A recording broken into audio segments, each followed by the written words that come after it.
سب سے پہلے آپ سیدوں کو یہاں آمد پہ بہت بہت شکریہ. خوش آمدید آپ لوگ اس جگہ پہ جمع ہوئے اس تقریب کے لیے. اور ڈاکٹر صاحب نے جو کچھ بھی فرمایا کچھ زیادہ فرما دیا. میں اتنی بڑی شخصیت نہیں ہوں, میں ایک طالب علم ہوں جو ابھی سیکھ رہا ہے کہ قوالی کو کس طریقے سے پہلے سمجھا جائے, اس کو اپنے اندر اتارا جائے, اس کی کیفیات کو محسوس کیا جائے اور پھر اس کو سامعین تک کیسے پہنچایا جائے. تو میں ابھی طالب علم ہوں, میں ابھی کوئی بڑا آدمی اتنا بڑا نہیں ہوا جتنا ڈاکٹر صاحب فرما رہے ہیں. سما جو ہے وہ بیسیکلی ہماری روح کو تازگی اور بالیدگی عطا کرتا ہے, اور اسی وجہ سے حضرت نظام الدین اولیاء محبوب الہی نے حضرت امیر خسرو کو کہا کہ خسرو تم اس سلسلے میں کچھ کرو. تو کیونکہ سما پہلے سے موجود ہے اور بہت پہلے سے موجود ہے. سب سے پہلے تو آپ موسیقی کے اوپر آ جائیں تو موسیقی کی سب سے پہلی مثال آپ کو قرآن سے ملتی ہے, حضرت داؤد علیہ السلام کی. حضرت داؤد علیہ السلام پہ جو کتاب زبور اتاری گئی تھی وہ نظم کی شکل ہے, اور اس کو حضرت داؤد پڑھتے تھے, اسی لیے زبور کو مزامیر داؤد بھی کہا جاتا ہے کہ داؤد جو ہے ان کو پڑھتے تھے, اور کسی ساز کے ساتھ بھی اور ساز کے بغیر بھی حضرت داؤد پڑھتے تھے.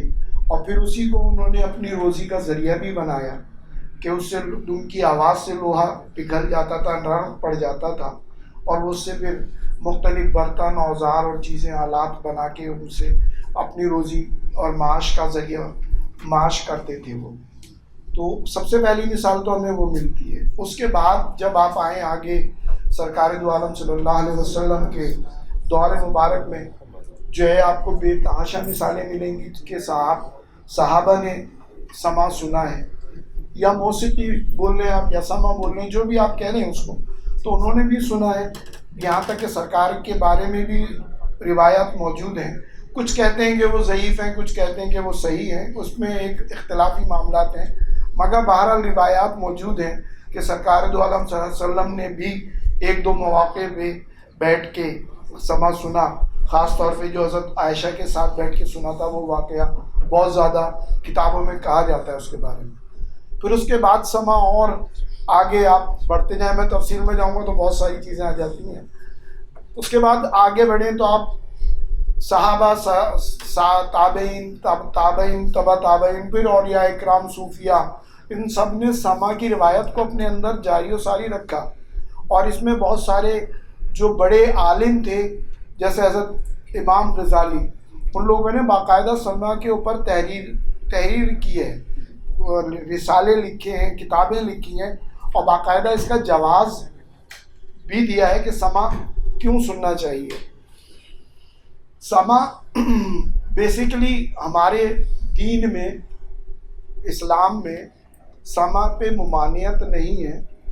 سما کو اجازت دی گئی ہے سننے کی اور پڑھنے کی کچھ شرائط کے ساتھ. کچھ شرطیں ہیں, ان شرطوں کو اگر آپ ملحوظ خاطر رکھ کے سما کی محفل کا انعقاد کریں گے تو آپ سما سن سکتے ہیں. اگر آپ ان شرطوں کی پابندی نہیں کرتے تو پھر سما سننا آپ کے لیے حرام ہے. ڈائریکٹ لکھا گیا ہے کہ حرام ہے اگر ان شرطوں کی پابندی نہیں کرتے. آپ ان شرطوں کے ساتھ سنتے ہیں, اس لیے اس کو مباح کہا جاتا ہے. اور مباح کے معنی یہ ہے کہ کچھ شرطیں ہیں, اور جو شخص اس کو کیا کہنا چاہیے, اس کے اثر کو اپنے اندر جذب کر سکتا ہے اس کو آنے کی اجازت ہے, اس کو سننے کی, بیٹھنے کی اجازت ہے. اور جو اس کے اثر کو جذب نہیں کر سکتا, یا جس کو یہ سمجھ میں نہیں آ رہا, اس کی کیفیات کو نہیں سمجھ رہا, اس کے مفہوم کو نہیں سمجھ رہا, اس کے لیے منع ہے کہ وہ نہ بیٹھے ان محفلوں میں. اسی طرح جب یہ سلسلہ چلتے چلتے حضرت خواجہ معین الدین چشتی رحمۃ اللہ علیہ, خواجہ غریب نواز ہندوستان تشریف لائے, تو ہندوستان میں تو موسیقی پہلے سے موجود تھی, کیونکہ ہندوؤں کے پاس تو ان کے مذہب کا حصہ ہے, تو یہاں موجود تھی.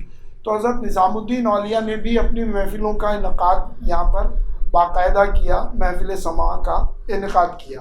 اچھا, اب سما کی محفل جو ہوتی ہے اس میں پابندی سب سے بڑی یہ ہے کہ سما کی محفل میں جو ہے وہ کسی مزار، کسی خانقاہ یا کسی بزرگ کے احاطے میں ہوگی، اور وہاں پر صرف روحانی سلسلے سے وابستہ لوگ جو ہیں وہی جو ہے اس سما کے اجتماع میں شامل ہو سکتے ہیں۔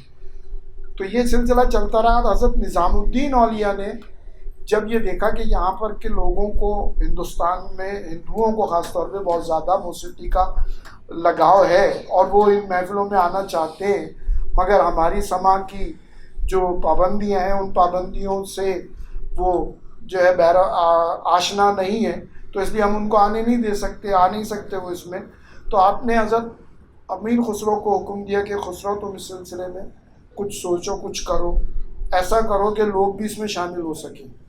تو حضرت امیر خسرو نے سما کو ہی بنیاد رکھا، مگر اس کے اندر جو ہے ہندوستانی موسیقی، ایرانی موسیقی، ترکی، عربی، ان موسیقیوں کو لیا، ان کے راگوں سے مختلف کلام ترتیب دیے، اور پھر جو ہے قوال بچوں کو، 12 قوال بچے جو ہیں ان کو تربیت دی اس فن میں، قوالی کے فن میں۔ سما کو انہوں نے پھر قوالی کا نام دیا، قوالی کا نام دیا۔ سما جو ہے وہ اپنی جگہ پہ قائم تھا اور آج بھی قائم ہے، درگاہوں میں، مزارات میں، خانقاہوں میں آج بھی سما کی محفل ہوتی ہیں اور انہی تمام پابندیوں اور شرائط کے ساتھ ہوتی ہیں۔ جبکہ قوالی جو ہے اس میں ان تمام پابندیوں سے اجتناب کیا گیا، مگر اس کے باوجود بہت ساری چیزوں کا جو ہے اس میں خیال رکھا جاتا رہا ہے اب سے کچھ عرصے پہلے تک۔ تو وہ قوالی کی جو محفلیں تھیں ان میں جو قوال بچے تھے، ان قوال بچوں کے جو گروہ کے سربراہ تھے، ہم ان کی اولاد ہیں، اور الحمدللہ جب سے اور آج تک جو ہے یہ ہماری نسل میں موجود ہے، اور ہم کوشش کر رہے ہیں کہ اپنی اولاد کو بھی، اگلی نسلوں کو بھی یہ اسی میں آگے ورثے کو وہ آگے بڑھائیں، باقی اللہ کی مرضی، جیسا مالک چاہیں گے ویسا ہوگا۔ تو قوالی جو ہے اس کو پھر اس کے بعد یہ قوالی اور آگے بڑھتی چلی گئی، اور مختلف خانقاہوں سے نکلنے کے بعد یہ آگے جو ہے وہ مختلف جگہوں میں، درباروں میں بھی چلی گئی۔ درباروں میں بھی بہت سارے قوالوں نے محفلیں پیش کی۔ اس کے بعد یہ جو ہے تقریباً آج سے میرے خیال سے اندازاً میرا کہہ سکتا ہوں کہ 70-80 سال کے پہلے پھر آہستہ آہستہ یہ عوامی محفلوں میں بھی آ گئی۔ مگر عوامی محفلوں میں آنے سے 2 باتیں آئیں۔ ایک تو یہ کہ عوام کو بھی سما کا لطف اور ذائقہ محسوس ہوا، انہوں نے بھی دیکھا کہ سما کیا چیز ہے اور قوالی در حقیقت کیسی چیز ہے۔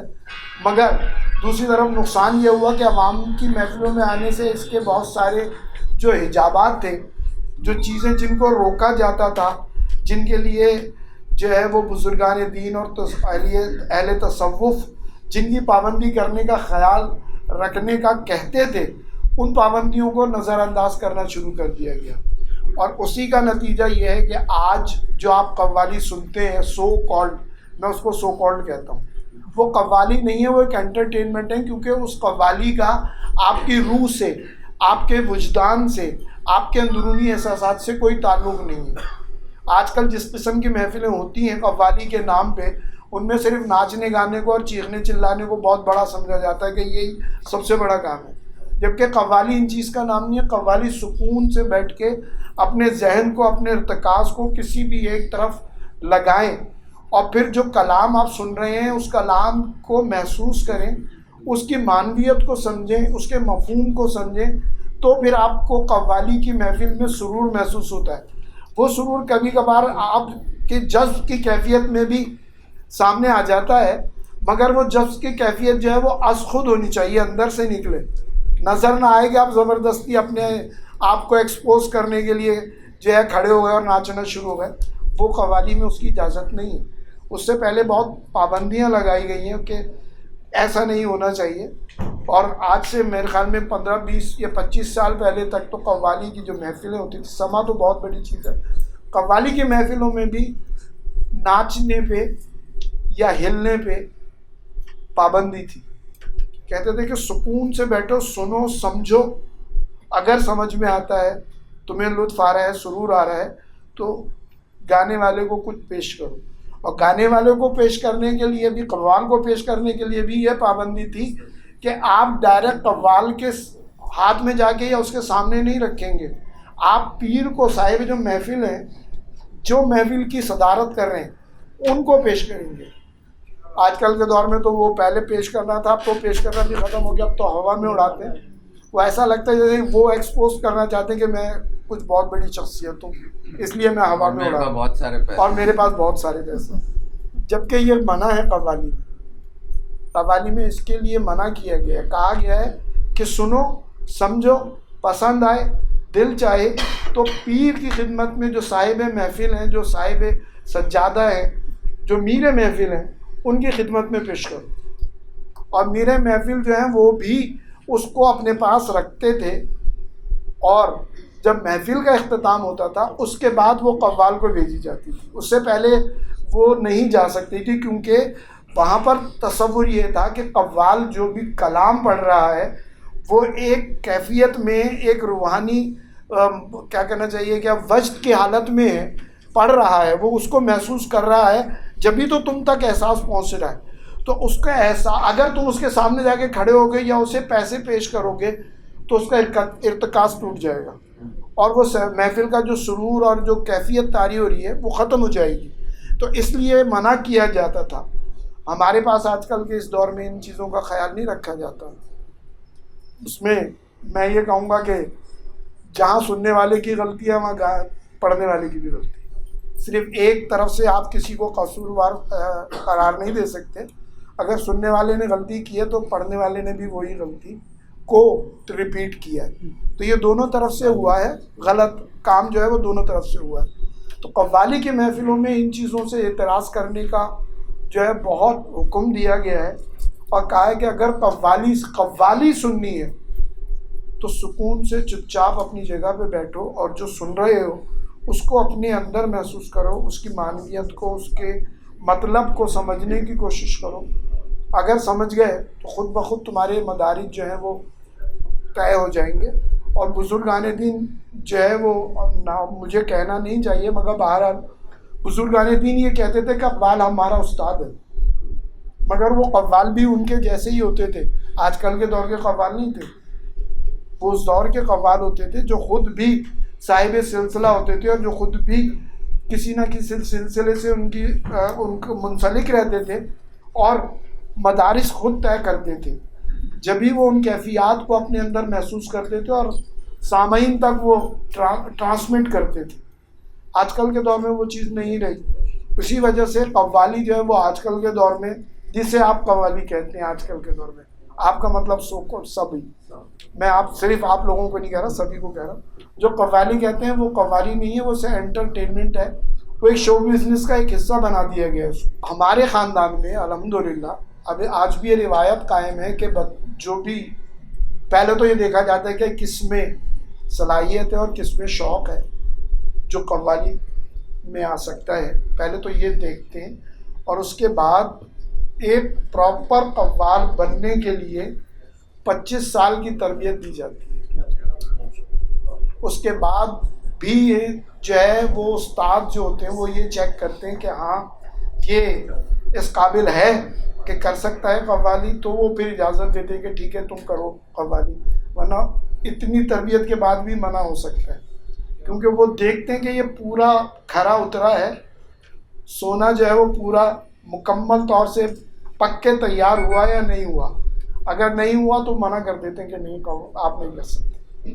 تو یہ ہمارے خاندان کی روایت رہی ہے، اور ہم بھی کوشش یہی کر رہے ہیں کہ اپنی اگلی نسل کو روایت اسی طرح جس طرح ہمارا چلتی آ رہی ہے، ہم تک آئی ہے، ہم آگے نسل کو منتقل کریں.